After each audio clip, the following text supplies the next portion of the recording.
I made this movie, Freddy Got Fingered, which was, not critically completely embraced. So it's like I wanted to explain myself a bit, but then at the same time, there's a lot of people now that like the movie, believe it or not. So I didn't want to completely and hate the critics now. Yeah. So it's sort of like it was a very tricky balancing act. Freddy Got Fingered, of course, was a idiotic movie, purposefully so. Yeah. Did you guys make that yourselves? Yeah, I wrote it with my friend Derek, and I directed it. You did? Was it your first time you'd ever directed a movie? It was, yeah. Wow. It was. But we had a budget, it was 20th Century Fox. We had, because the show was doing good on MTV, so they let me direct it, they let me do that, which was, probably a mistake. But no, it was, we really pushed it to make it like, we were in our 20s, so the idea was, let's make this the craziest movie ever made. It's literally, we actually believed that we could do something like that, and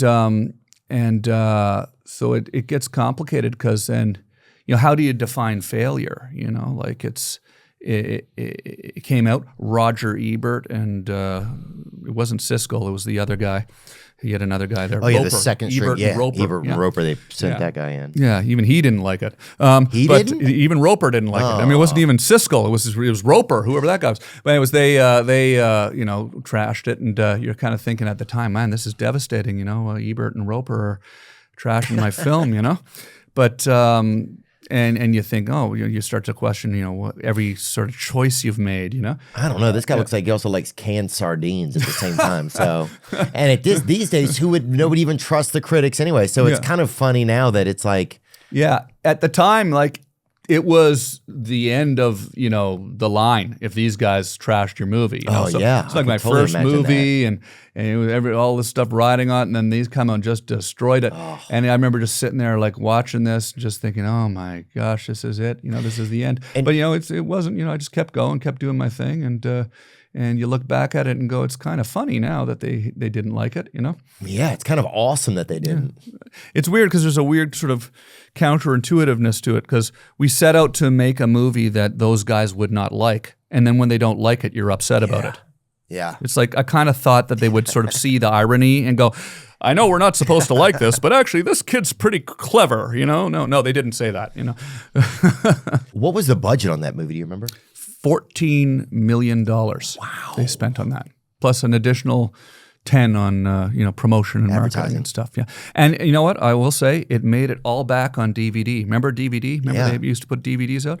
So I think I heard it made $35 million on DVD. So it actually was a profitable movie. Yeah, made $14 million at the box. I'm here defending it now. It made its money back. It made its money back. No, but it did. So it did make its money back. But Ebert and Roper aren't going to tell you that, though, right? Yeah. They're not going to tell you that. Well, it wasn't the Titanic, No, exactly. It was. I mean, it was in a way, but in the sense that it bombed. But